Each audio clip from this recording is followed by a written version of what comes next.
Halo bro, Assalamualaikum warahmatullahi wabarakatuh. Kembali lagi dengan saya Dapan Mulifa di seputar Minang Mulifa Channel. Ini saya akan bercerita tentang sejarah kembali. Jadi yang disebut dengan lautan api itu sebenarnya bukan Bandung saja, tapi ada yang pernah diluluhlantakan oleh Belanda di daerah Sumatera Barat, yaitu Pasar Bandar Bue. Pasar Bandar Bue ini menjadi saksi, dan di situ ada sebuah tugu. Tugu itu mungkin sudah tidak terpelihara lagi. Namanya tugu, ya tugu perjuangan dari Bandar Bue lah. Jadi di sebelahnya sudah ada tong sampah. Bagusnya buat kita yang ada di Kota Padang ini, mari kita kembali membudayakan, kembali merawat tugu-tugu yang ada di Sumatera Barat, karena setiap tugu itu mencerminkan kejadian atau sejarah di tempat tersebut. Bagaimana sejarah dengan tugu perjuangan yang ada di Pasar Bandar Bue ini? Nah, Pasar Bandar Bue ini berulang kali dibom, dihancurkan oleh tentara penjajahan Belanda ketika agresi militer 2 atau setelah dibacakannya proklamasi. Sebelumnya jangan lupa di subscribe dulu, di like, di share, lalu di komen. Jika ini bermanfaat buat semuanya, mari kita share agar anak cucu kita tahu tentang sejarah Minangkabau. Oke, ini dia sejarah tentang tugu yang ada di Pasar Bandar Bue atau Bandar Buat. Bangunan tugu ini terletak di depan halaman Pasar Bandar Bue, diindonesiakan Pasar Bandar Buat. Letaknya berdekatan dengan perparkiran pasar tersebut. Bahkan saat ini dekat tugu itu terdapat sebuah bak atau kontainer sampah. Bagi pernah melintas di jalan raya pasar tersebut seperti yang akan menuju ke Solok, atas daerah sekitarnya pasti sering melihat tugu ini. Tapi, apakah Nusana tahu peristiwa yang terjadi? Kenapa tugu ini dibangun di tengah pasar dan keramaian orang? Inilah satu-satunya tugu di Kota Padang yang berada di tengah pasar yang dibangun untuk memperingati kejadian luar biasa di tengah pasar tersebut.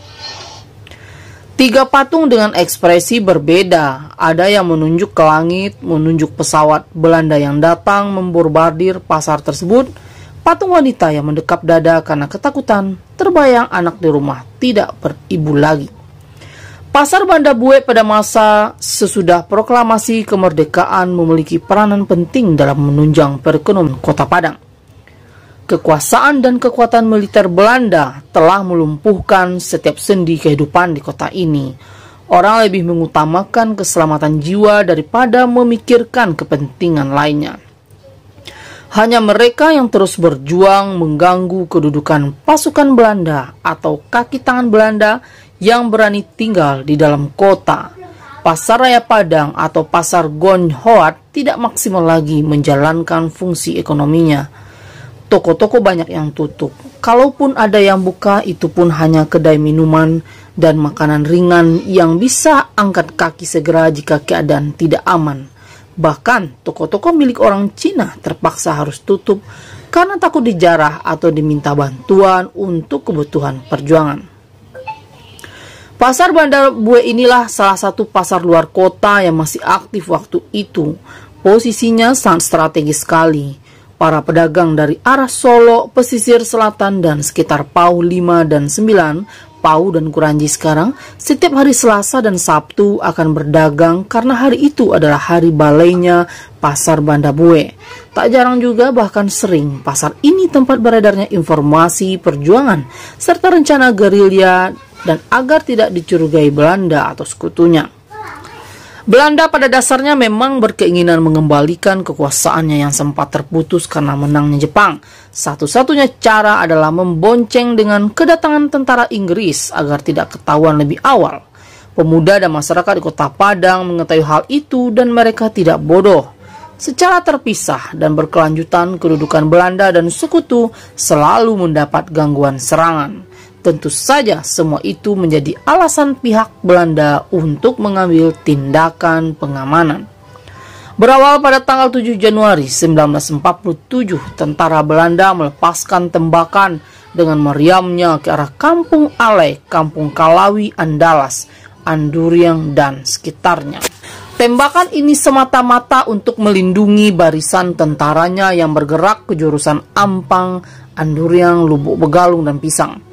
Keunggulan senjata dan strategi perang Belanda ternyata harus berhadapan dengan kegigihan dan semangat yang tinggi dari pihak tentara dan pejuang.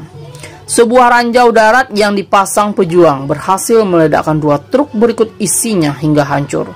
Belanda tidak percaya akan kejadian itu. Besoknya di pagi hari, tanggal 8 Januari 1947, 4 Mustang, pesawat terbang dengan perlengkapan senapan mesin dan roketnya, menyerang dari udara markas Batalion Gabungan di Indarung. Tidak puas sampai di situ, 10 hari kemudian, yaitu tanggal 18 Januari 1947, tentara Belanda kembali dengan pesawat terbang tempurnya menembaki pasar Banda Bue. Saat itu pasar sedang ramai karena hari balai atau hari pasar. Hari itu orang yang berjualan dan pembeli sampai melimpah keluar pasar. Sebab sejak terputusnya hubungan dengan kota Padang, perdagangan pasar-pasar di luar kota semakin meningkat. Pasar yang sedang penuh sesak diberondong dengan tembakan dari udara. Wanita dan anak-anak yang lebih banyak di pasar itu menjadi panik dan lari tidak tentu arah. Lebih kurang 50 orang tewas dalam serangan itu. Puluhan orang lainnya terluka parah, dirawat di rumah sakit tentara di Indarung. Pesawat tempur Belanda melakukan serangan itu karena melihat adanya bendera merah putih yang berkibar di kantor Camat Lubuk Kilangan yang berdekatan dengan pasar Banda Bue. Inilah bukti kekejaman Belanda yang membabi buta dan tidak berperi kemanusiaan dalam sejarah kependudukan kota Padang. Korban-korban yang meninggal dan diketahui oleh sanak saudaranya setelah kepergian pesawat Belanda dibawa dan dikuburkan di kampung mereka atau di tempat karib kerabatnya. Mereka yang luka tapi tidak dikenal dibawa ke pos PMI, klinik terdekat atau ke rumah sakit Indarung. Sedangkan korban tidak dikenal dikumpulkan di sebuah sekolah rakyat Banda Bue yang terletak tidak berapa jauh dari pendakian jalan ke rumah sakit jiwa Gadut sekarang. Pasar seketika lengang, di mana-mana mayat bergelimpangan, darah mengalir bak air sungai. Pasar Banda Bue berdarah karena serangan sadis dan kejam itu. Dalam proses evakuasi jenazah ini, peranan barisan Sabil Muslimat di bawah pimpinan Haji Jamaluddin dari PAU 5 sangat besar sekali. Mereka mengangkat satu persatu jenazah di pasar itu untuk diselenggarakan sesuai syariat Islam. Karena tidak adanya kain kafan, maka tikar-tikar yang digunakan untuk alas berdagang dijadikan sebagai kafan jenazah.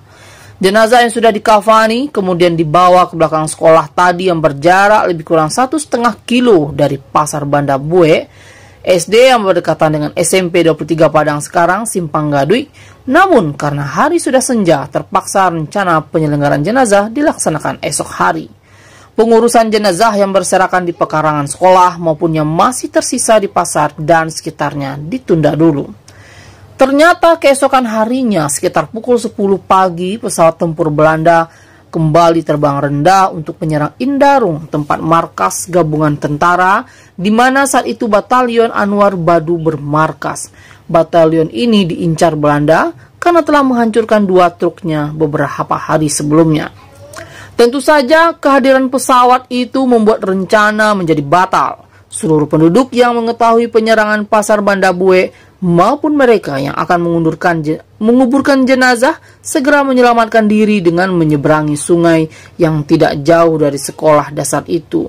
Setelah keadaan dirasa benar-benar aman, walau untuk sementara, Camat Lubuk Begalung Sultan Harun Al-Rashid yang berada di tempat kejadian menghubungi Camat Pau Latif Usman yang saat itu berada di Limomani. Kepadanya diminta mengerahkan rakyatnya untuk melakukan penguburan segera sebab jenazah di 2 tempat itu sudah mengeluarkan bau menyengat. Dikarenakan hari masih siang dan khawatir akan kedatangan pesawat tempur Belanda, maka disepakati penguburan dilakukan pada malam harinya sekitar pukul 7. Penguburan pada malam hari dilakukan di bawah penerangan beberapa obor, tetapi ternyata tidak semua jenazah bisa dikuburkan. Hal itu disebabkan tidak saja karena kurang penerangan, namun banyak dari masyarakat yang ikut membantu itu tidak tahan dengan bau busuk, bahkan ada yang muntah-muntah. Selama lebih kurang 5 hari, mayat-mayat itu belum dikuburkan semuanya. Dapat dibayangkan bagaimana suasana pasar Banda Bue dan sekolah dasar waktu itu. Bau busuk sudah tercium sampai kemana-mana. Melihat keadaan ini, muncul inisiatif dan disepakati saja untuk membakar mayat-mayat tersebut. Karena jika tidak dikuburkan atau dibakar, segera dikhawatirkan dapat berjangkitnya penyakit-penyakit yang berasal dari bau busuk mayat-mayat tersebut. Syukurlah pada waktu itu salah seorang anggota Batalion 1 pimpinan Anwar Badu yang bernama Abdul Munaf mengumpulkan orang-orang dari Banda Bue yang mengungsi bergotong royong untuk penguburan. Atas usahanya sekitar jam 1 siang sekitar tanggal 25 Januari 1947, seluruh jenazah baik yang di pekarangan sekolah rakyat maupun di pasar dapat dikuburkan. Camat Sultan Harun Al-Rashid dan Latif Suman beserta beberapa orang tokoh kemudian sepakat mengumpulkan barang-barang yang bertebaran di pasar yang ditinggalkan pemiliknya untuk dibagikan kepada masyarakat yang membantu proses penguburan atau kepada pengungsi yang telah kembali. Pasar Banda Bue telah menjadi saksi sejarah yang tak terlupakan. Setiap nyawa yang melayang itu adalah para syuhada walaupun mereka tidak ikut memegang senjata dan ikut bertempur. Para pedagang dan pembeli yang gugur itu adalah para pejuang ekonomi. Melalui merekalah dapur umum perjuangan selalu berasap. Mungkin tanpa mereka gerakan juang akan lambat karena perut kosong dan keroncongan. Sekarang tugu itu bukan lagi sebuah simbol perjuangan. Fungsinya tak lebih sekedar bangunan kecil yang membuat lahan parkir jadi sempit. Itu dia cerita tentang Pasar Banda Bue, bagaimana sejarahnya, bagaimana kisahnya telah disampaikan oleh narator kita yang sampai sekarang masih dirahasiakan bentuk dan rupanya.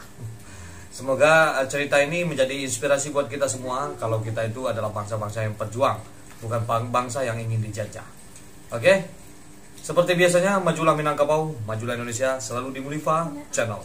Assalamualaikum warahmatullahi wabarakatuh.